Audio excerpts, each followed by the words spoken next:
Yesterday, December 7th, 1941, a date which will live in infamy. The United States of America was suddenly and deliberately attacked by naval and air forces of the Empire of Japan. The United States was at peace with that nation, and at the solicitation of Japan, was still in conversation with its government and its emperor, looking toward the maintenance of peace in the Pacific. Indeed, 1 hour after Japanese air squadrons had commenced bombing in the American island of Oahu, the Japanese ambassador to the United States and his colleague delivered to our Secretary of State a formal reply to a recent American message. Japan has therefore undertaken a surprise offensive extending throughout the Pacific area. The facts of yesterday and today speak for themselves. With confidence in our armed forces, with the unbounding determination of our people, we will gain the inevitable triumph, so help us God.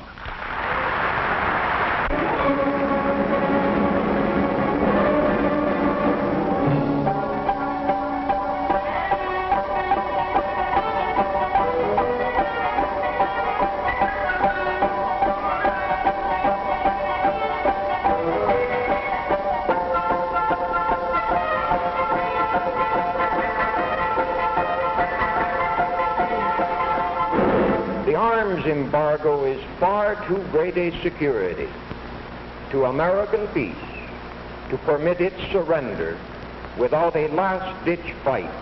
You people who oppose war and dictatorship, do not be dismayed, because the warmongers and the interventionists control most of the avenues of propaganda. At this critical moment in the world's history, when the democracies of Europe are facing the test of life or death, all Americans are of one mind. We want to assist the democracies in every way we can with materials and supplies. England is the last and only barrier between the United States and total war. Our aid must not come too late. Therefore, we must give President Roosevelt power to set in motion an industrial blitzkrieg that will make it possible for England to blast Hitlerism from the face of the earth. It was fully and freely debated. Men were stamped interventionists and isolationists, and the debate grew bitter. Into this free debate trooped the agents of the aggressors, for they too were permitted to speak in our democracy. They wore Hitler's uniforms, but they wrapped themselves in the American flag. They preached the doctrine of racial and class hatred, for Hitler had said America could be conquered from within and fall as an overripe plum to the Nazi master race.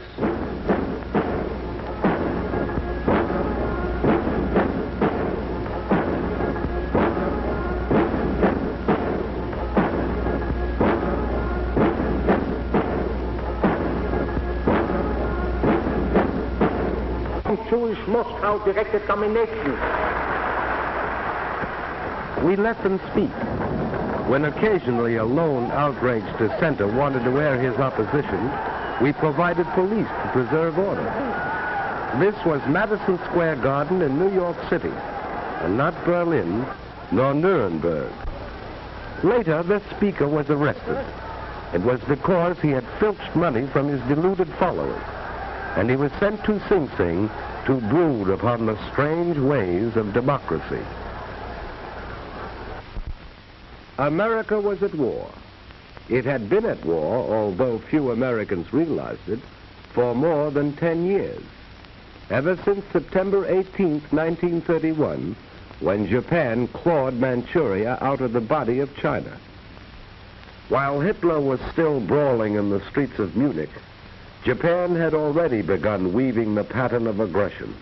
Started with an incident. A Japanese train on the South Manchurian Railway had been dynamited. Promptly, Japanese battalions invaded Mukden. This was not mechanized warfare. By later standards, this war was primitive, small, trivial, the Japanese cabinet officially labeled it when China protested to the League of Nations. 12 Japanese planes bombed a Chinese city. Trivial. The League branded Japan an aggressor, and Japan resigned, deeply hurt. Japan moved further into China. Pausing only for breath, Japan inflated the Mukden incident into the China incident. It was not war, the Japanese said. 400 million Chinese were caught up in this incident. China was looted and shelled and put to the torch. Chinese forces united under Generalissimo Chiang Kai-shek were pressed back by the invaders.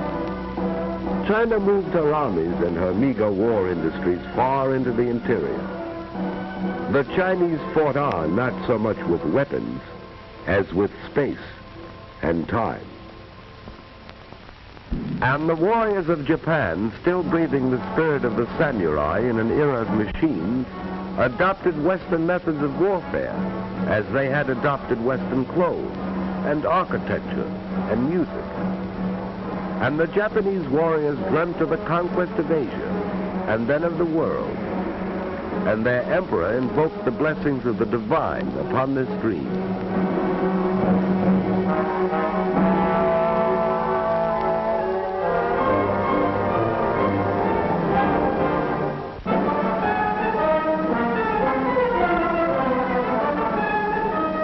Italy too had dreams of empire.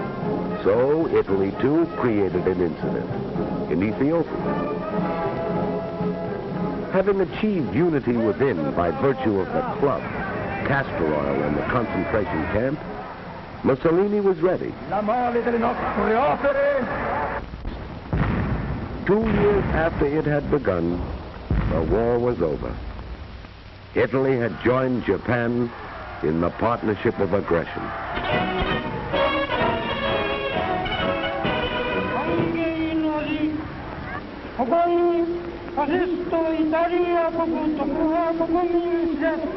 Il saluto che io vi rivolgo è diretto a tutto il popolo del Giappone, tutti gli italiani, ed ha fondato un impero.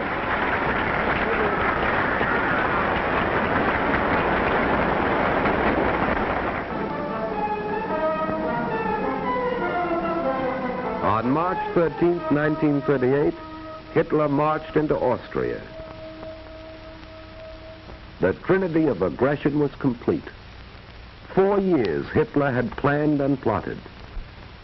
So Hitler marched into Austria. His conquest was bloodless. It was not entirely bloodless. German and Italian forces had been fighting in Spain. General Franco had revolted against the Republican government. He invited and received German and Italian aid. The duly elected government received some Russian aid. The democracies evolved a formula of non-intervention. The dictators brushed this aside. Here was opportunity for a dress rehearsal for full-scale war, an excellent chance to test new weapons and tactics. The Spaniards were the guinea pigs, men, women, and children. It was a long war, ended finally by hunger.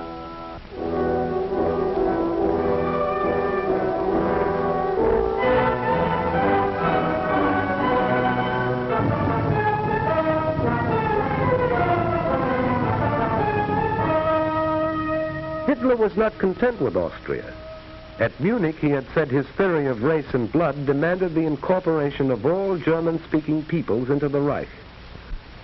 Hitler called upon Czechoslovakia to surrender the Sudetenland, that part of Czechoslovakia heavily populated by Germans. So Hitler, Prime Minister Chamberlain of Great Britain, Mussolini, Premier Daladier of France, met in Munich, and because the democracies of Europe were hungry for peace, removed a thorn from Hitler's side, the Czech army and the Little Maginot Line. Hitler rolled into the Sudetenland. His people were jubilant. Here was the miracle man, they said, a man who conquered with words. This was a new kind of war, a delightful war. Bands and flowers and parades.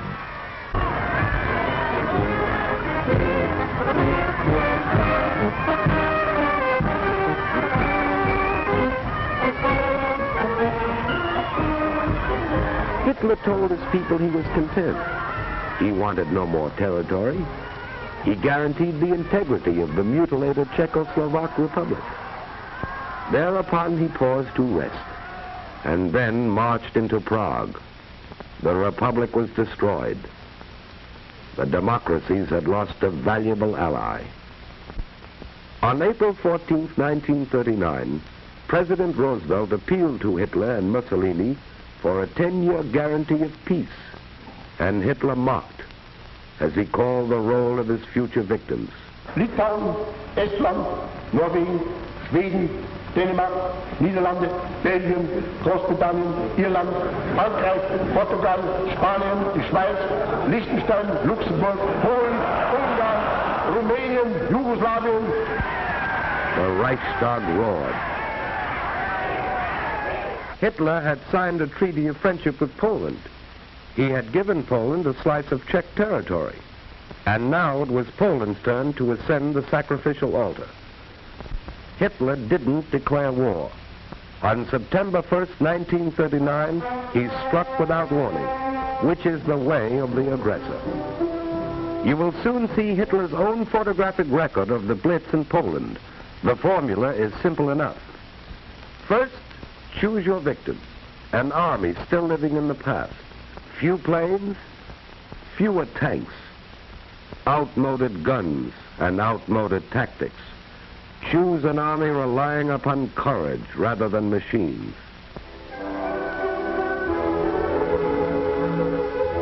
Then, mass your bombers. Load with your biggest bomb.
Strike without warning.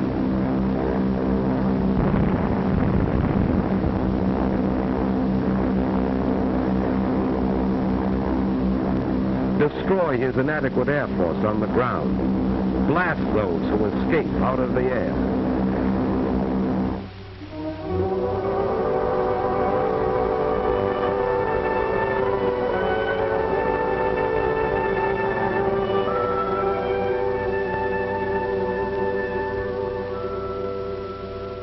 Strike again with your bombers, wave after wave, again and again.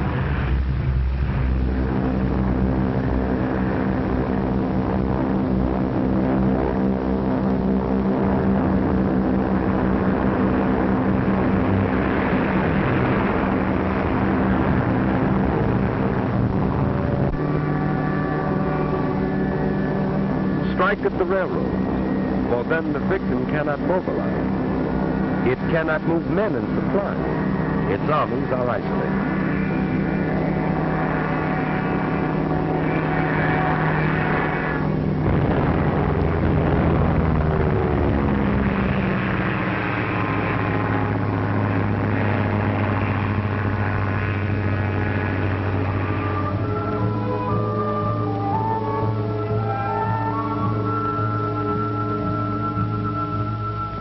Strike on the sea.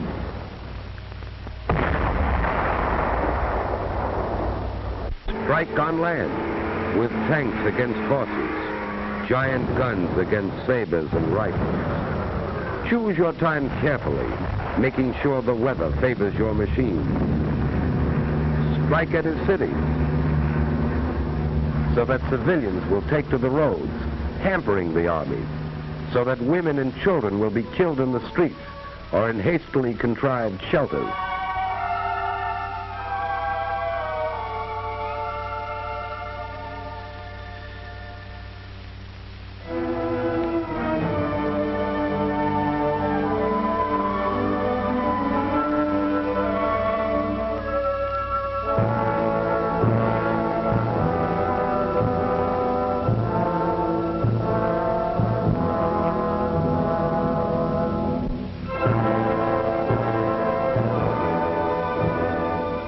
Strike again. Repeat the dose, day after day, and then add a drop of treachery in the form of fifth columnists. This was Warsaw. Repeat for 18 days. One Nazi pincer cuts the Polish corridor. Another races to Krakow. From East Prussia, another army moves on Warsaw. Encircled, bombed, shelled, and starved, Warsaw surrenders. Now, over the roofless city, send your Luftwaffe sailing leisurely to photograph your handiwork.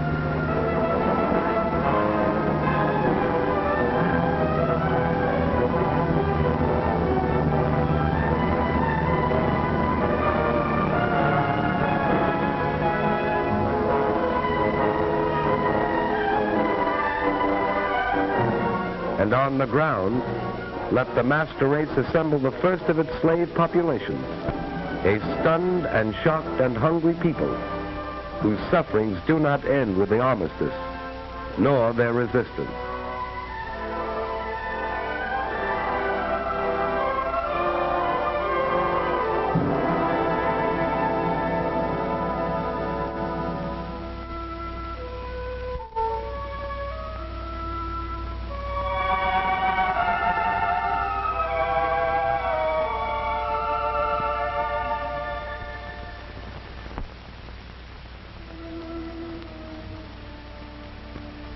Now, gloat.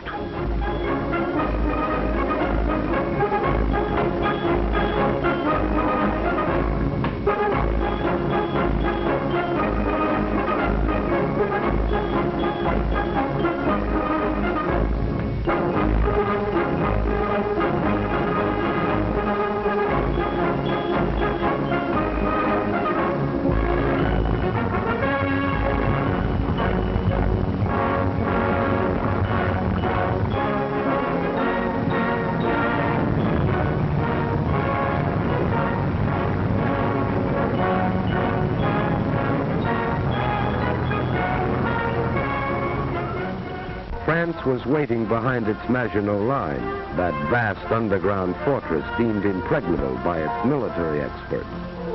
Allied strategy relied upon starving the Reich into submission. Hitler's armies would collapse for lack of fuel and food and raw materials. Spring shattered this comfortable illusion. Norway and Denmark had staked their survival upon the strictest interpretation of neutrality to escape the war. Their sympathies were with the Allies, but they took extraordinary precautions to avoid offending Hitler. So, on April 9th, Hitler invaded Denmark and Norway. Denmark was powerless to resist and didn't. Norway was stunned by an avalanche of force and treachery. Fifth columnists, led by Major Quisling, a Norwegian traitor, spread panic and confusion. On May 9th, Hitler invaded Holland and Belgium. This pictorial record you are watching was made by Nazi cameramen at the order of Dr. Goebbels, the German propaganda minister. He showed this Wagnerian symphony of devastation to neutral nations in Europe and South America to frighten them into surrender. You will observe that here in Holland, for example, not one German soldier is killed or wounded or even suffers a fractured ankle in an avalanche of destruction. Using tanks, dive bombers,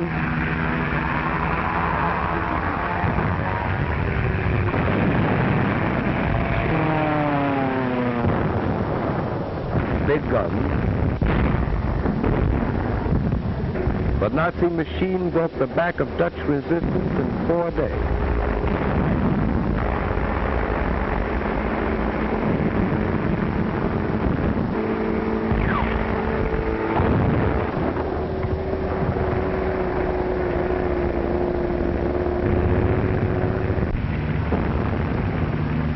This was Rotterdam, bombed after the Dutch forces had surrendered.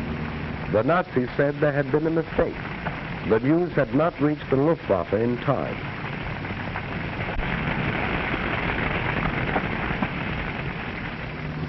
And the next morning, reconnaissance planes flew over the city as they had flown over Warsaw, recording for the propaganda ministry another tribute to the efficacy of the Luftwaffe, while Rotterdam buried its dead, as Warsaw had, and formal negotiations for surrender were duly completed.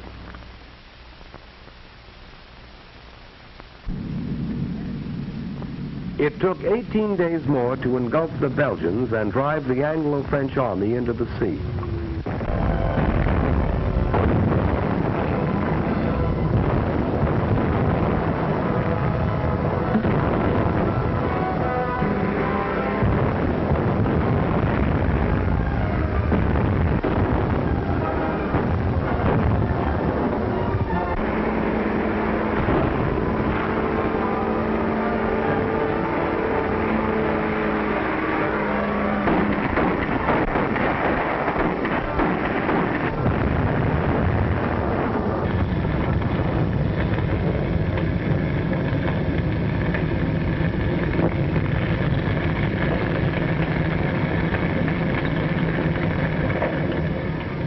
This was the Belgian cathedral city of Louvain, scarred in the First World War and restored anew, and again it fell victim to the invaders.